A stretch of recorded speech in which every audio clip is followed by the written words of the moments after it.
Today's lecture deals with the costs of production. We are going to distinguish between total and average. So let's start with the total costs. Costs are going to be made up of fixed and variable, and if we add both of those up, we're going to have our total costs. So the fixed costs are those that do not change with the level of output, and therefore you will also have to pay them even though you are not producing at all. These are going to be your fixed costs. They are not going to be changing as you produce more units. And variable costs are those that are going to vary or change with output, and they are going to be zero when you do not produce, because these are the ones that are going to reflect the size of the output, and they're going to be going up throughout the production process. If we add both fixed and variable, we're going to come up with the total cost, or the cost of producing all of the given units. So here I have an outline of how your cost curves, your total cost curves are going to look. We have the first curve right here, the horizontal, and that one does not vary, does not change, so that must be your total fixed cost. Then you have the total variable cost, which starts at zero if you produce nothing, and it's going up but by different rates. And you have your total cost, or the addition of total cost, which will be equal to total fixed plus your total variable cost. And those are going to be reflected in the highest curve up there. So if you look at quantity 10, you will see that the fixed cost of producing all 10 units is $100. The variable costs of producing 10 units are $130. Remember, you're going up vertically. Whatever curve you hit, that's what you are reading. So here you hit the total variable cost. So for 10 units, the variable cost is $130. And if you go up to the total cost curve, you see that it is going to be $230. So you could reflect your total fixed cost by a horizontal line, or you could also check your fixed cost as the vertical distance between your total cost and your total variable cost. So this distance is equal to this distance. And as you can see, if it is 130 in terms of variable and 100 is your fixed cost, then your total costs are going to be $230. So from the total cost curves, we're going to be moving to the cost curves, the per unit curves. And that would be your averages. Your marginal cost is also a per unit cost curve, but we'll discuss that in a minute. So here you have your average variable cost and your average total cost, and also your average fixed cost. That is kind of implied, because your average total cost will be equal to your average fixed plus your average variable.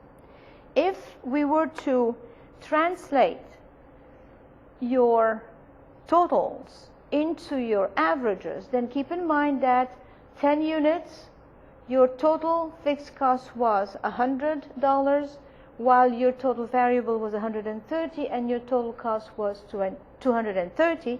So each one of the 10 units will have an average cost curve of, so here you have 10 units, you go up and you hit your average variable cost. Since it was $130 for 10, for each one of the 10 units, that's why it's called average, it is going to be $13. Therefore, I divided 130 by 10, and that gave me, for each one of the 10, it was $13 a piece. Then, if we continue straight up and hit your average total cost curve, you remember that your total cost of producing 10 units was $230, so each one of the 10 right now costs you $23. So where is your average fixed cost? Well, your average fixed cost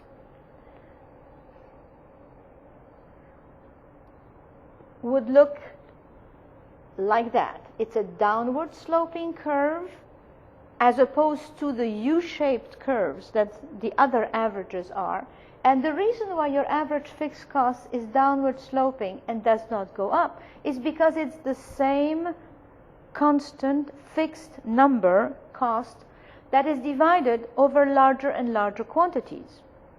We had $100 here as your fixed cost. So for 1 unit, if you only produce 1 unit, the fixed cost for that would be 100. So that's right here, point on the average fixed costs. Now how about if you produce 2 units? Well, it will be 100 divided by 2. You see a sharp drop to $50.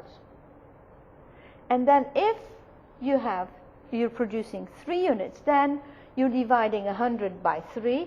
You can see that there is a decline, but the decline is not as sharp as it was at the very beginning. So the line is going to become flatter and flatter as we produce more units, because we are dividing that same number, fixed 100, over larger and larger units of quantity. So for 4 it's going to be 25, and for 5 it's going to be 20. So how about your cost curves right here? Well, you could see that your average fixed cost could be either a line going like this, or you could read it as the vertical distance between your average total and your average variable, just like we read it on the totals. So how much is it right here? Well, it would be 23 minus 13, or 10, which is your average fixed cost. And how did we get the 10? It was 100 divided by 10, and so that's also your average fixed cost. So we can either look at costs as a total, or we could look at costs as per unit. And the per unit is going to be more important when we're going to be looking for maximizing profits later on as we look at the different types of markets. So now how about the marginal cost curve? Well, you will see that the marginal cost is the cost of producing 1 additional unit. Marginal cost. So that would be the marginal cost will be equal to the change in total cost divided by your change in quantity. And the relationship between marginal cost and your average total and average variable is such that marginal cost will cross both average variable and your average total at their minimum points. That's going to be important later on also as we put more curves adding to this graph to show profits or losses for a company. So the marginal cost curve is related to the law of diminishing returns. The law of diminishing returns says that as we add more and more of a variable input, let's say more workers, to at least one resource that is fixed, let's say the number of units of capital or the size of the land, we will see that output will first increase at an increasing rate, which means it will be increasing in larger and larger amounts, by larger and larger amounts of units. Then it will increase, but at a decreasing rate, which means it's going to be going up, but by smaller increases, and then it will start coming down altogether. So looking at the table of diminishing returns, you will see that you have your variable input, which is going to be your labor, total product, marginal product, and average product. Total product will mean the output by all the units, all the workers. Marginal product will be the increase in output by the second, third, or fourth worker. And average will be how much each one of the workers will have contributed, knowing that each one of them contributed different amounts. But then as we divide the total by quantity, you will be able to average it out or even it out. So if you have one worker, then your total product is of 300 output, 300 units. Therefore, the marginal product is also of 300. The average is also 300. Given that when you had no workers, then your total product was 0.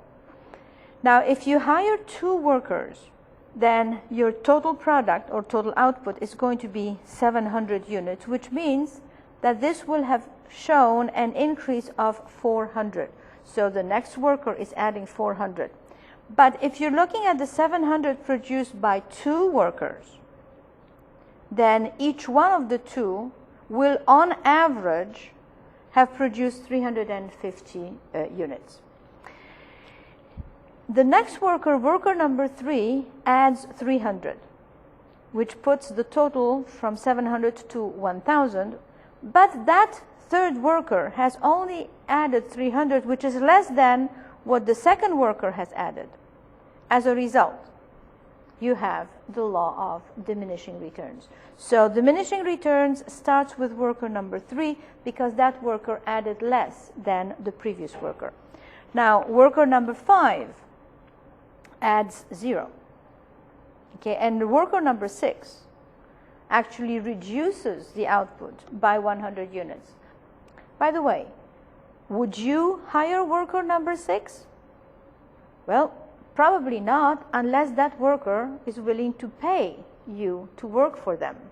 And although it sounds ridiculous, but there are certain industries, like, for instance, in craftsmanship, where people can only learn by seeing other people work, and as a result, they are reducing their performance by asking them questions, by distracting them from what it is that they are doing, but at the same time learning. So that's how sometimes you will be paying in order to learn on the job. Now, would you hire worker number 5?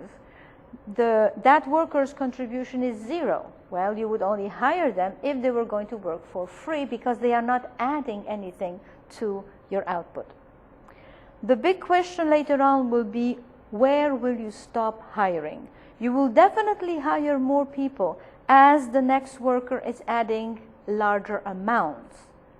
But once they start adding smaller amounts, like worker number 3 adds only 300 as compared to worker number 2 who added 400, and worker number 4 adds only 100, then at that point you will have to start comparing how much you have to pay them in relationship to how much you are gaining from selling the goods that they have contributed to your output.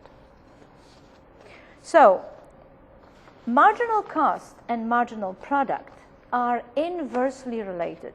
And they are inversely related because as the next worker is adding more units, then the cost of every one of those units is going down.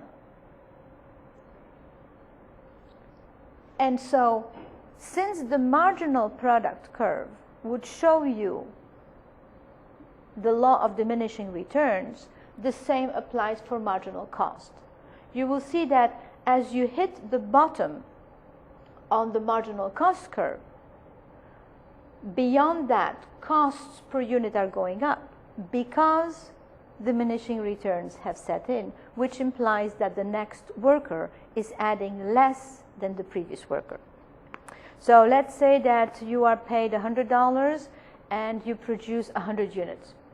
Well, then the cost of each one of the units that you produce is $1 a piece. Now let's say that the next person is also paid $100 because all workers will be paid the same amount, but they contribute 200 units. Not because they are better than you were, but because in conjunction with you, they can subdivide labor in such a way that the contribution of that second worker is higher.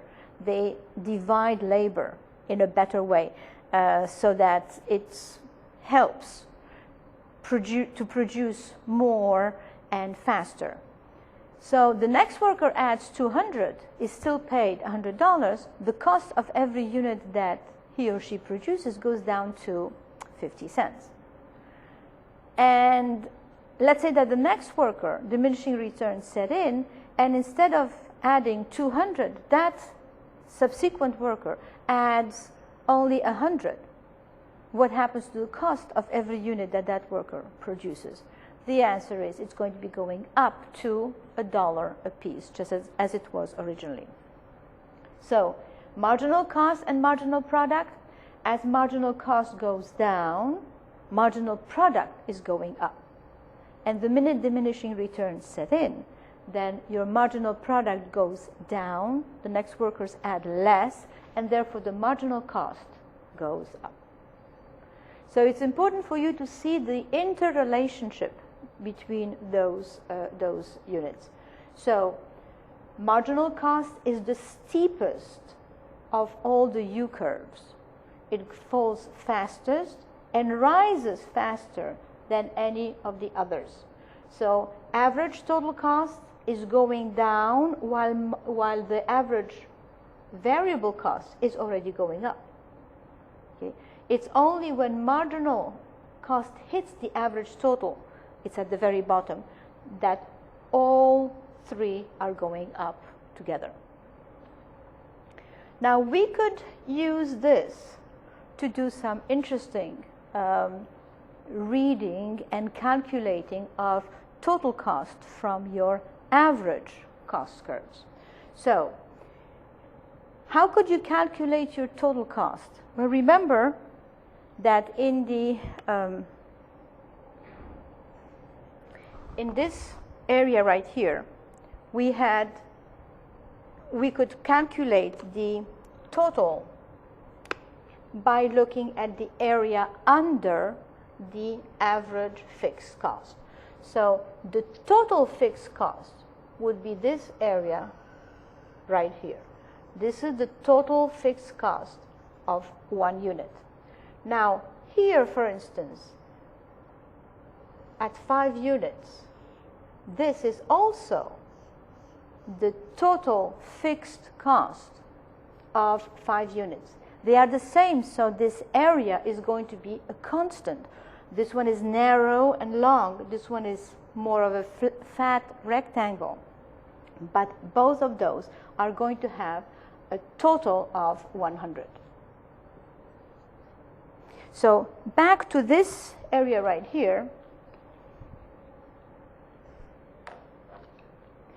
And we're going to start calculating the total costs from the average total costs. So your average total cost for 10 units is $23.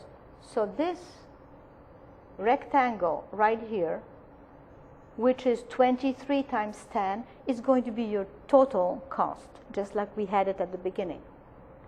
Your total variable cost will be your 13 times 10, or 130. Now your average fixed cost right here is going to be your 10 times 10, which is again your 100. So here's the information.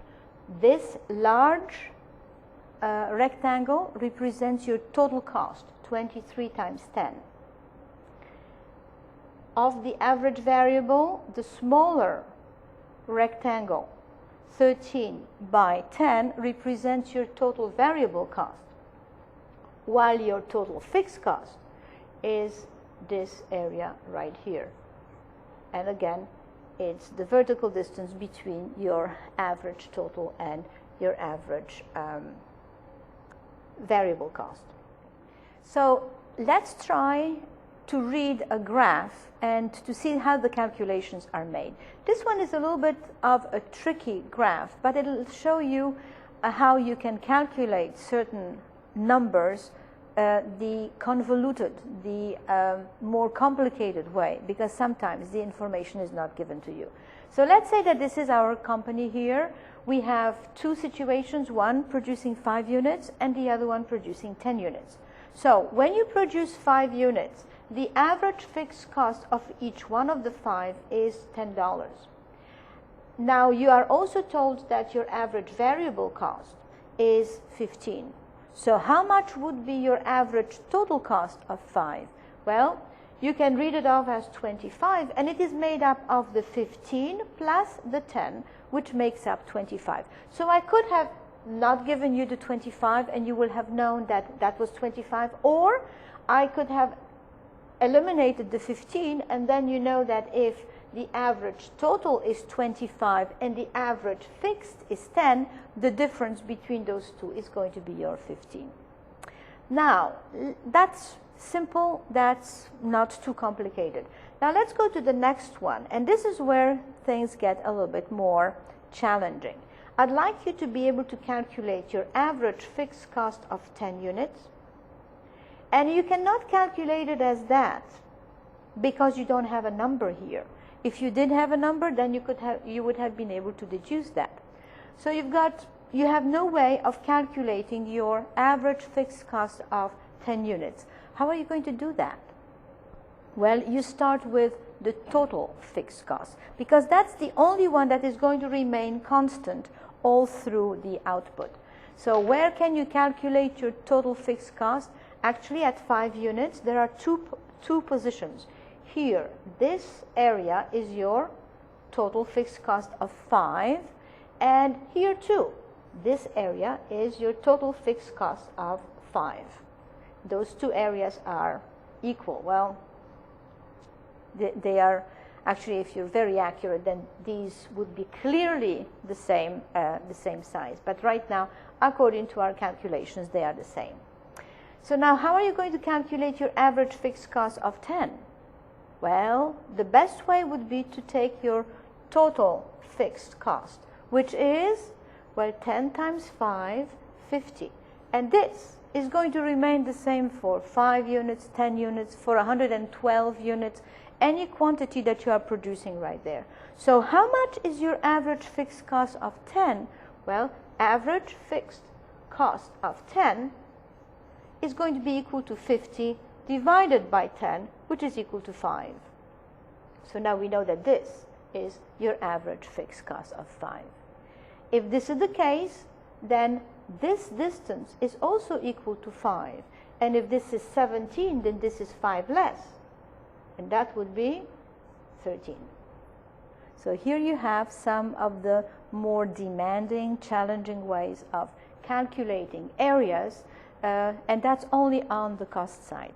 Next, we're going to be looking at the revenues, and when you put costs and revenues, then we can start talking about profits or losses. Thank you.